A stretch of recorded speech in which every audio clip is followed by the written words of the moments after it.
Era uma noite sombria e silenciosa, onde a luz pálida da lua mau era capaz de atravessar as densas nuvens que se acumulavam no céu como um manto pesado sobre a pequena vila de Aracela.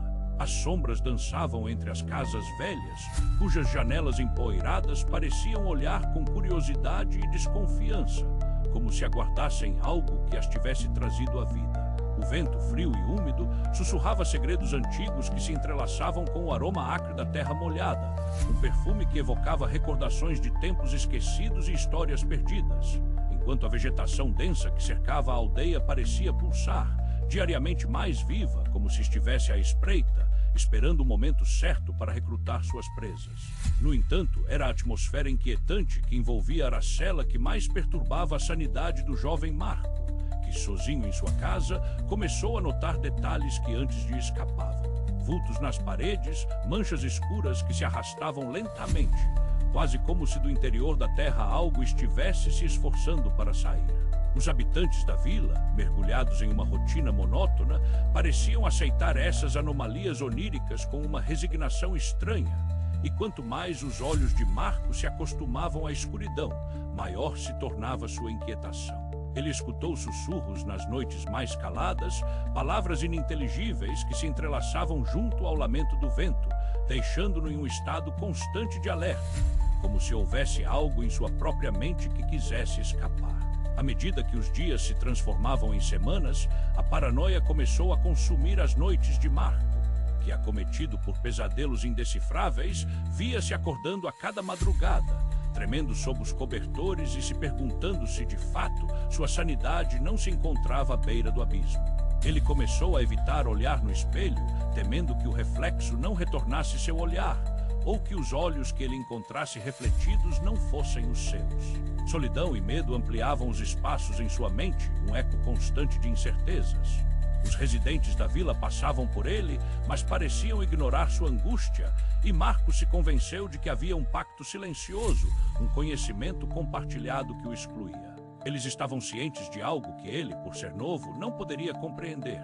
Certa noite, enquanto a lua se escondia atrás das nuvens, Marco decidiu aventurar-se além dos limites da aldeia, atraído por uma força inexplicável que o chamava a um antigo bosque, onde a vegetação densa formava um corredor sombrio e divisórias entre mundos. À medida que se aprofundava na escuridão, uma presença palpável começou a se manifestar, uma pressão no ar que ressoava em seu peito, como se a própria atmosfera estivesse viva, pulsando em frequência com suas emoções mais profundas. Os sussurros tornaram-se mais claros, transformando-se em um coro sinistro que reverberava em suas têmporas e trazia à tona visões fragmentadas e perturbadoras de formas que não deviam existir, seres que pareciam mais ideias do que criaturas, envolvendo em um abraço frio e sufocante. A realidade começou a se desvanecer ao seu redor, e ele se viu parado diante de uma figura transcendente, uma manifestação de um conceito, um eco do que poderia ser, mas nunca seria. Era como se a essência do universo concentrada em uma única imagem estivesse se expondo a ele, revelando verdades obscuras sobre o espaço e sobre sua própria existência. Em uma fração de segundo, o entendimento chamou-o, mas a revelação foi rapidamente seguida por um terror tão profundo que ele sentiu como se sua própria sanidade tivesse sido rasgada em 1000 pedaços. Um abismo sombrio que o desafiava a olhar para dentro e além do que é compreensível.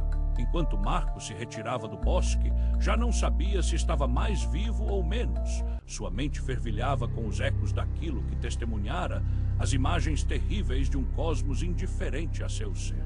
O caminho de volta parecia mais longo, cada passo uma luta contra a imensidão de pensamentos que se amontonavam em sua cabeça, como se as visões tivessem se fixado em sua alma e a natureza ao redor estivesse zombando de sua condição. Ele entendia agora que, por mais que tentasse escapar, a horrorosa verdade sempre o acompanhará, como uma sombra inescapável. Ao adentrar sua casa, o olhar vazio dos habitantes de Aracela parecia mais atemorizante do que nunca, e a pergunta em sua mente ecoava. O que exatamente eles sabiam que ele não sabia? E assim, a história de Marco se entrelaça às lendas que permeiam a vila, sussurradas apenas entre os que têm a coragem de acreditar que o horror não é um mero conto de fadas, mas uma realidade aterradora oculta aos olhos mais vulneráveis. Mas se essa é uma lenda nascida da imaginação ou a verdade terrível que foi sussurrada a cada coração que decidiu ignorar, alguém dirá. A presença de algo muito maior espreita e a dúvida sobre o limite entre a ficção e a realidade persiste, como uma sombra em constante movimento. Você se atreveria a descobrir mais sobre os horrores que habitam nossa realidade?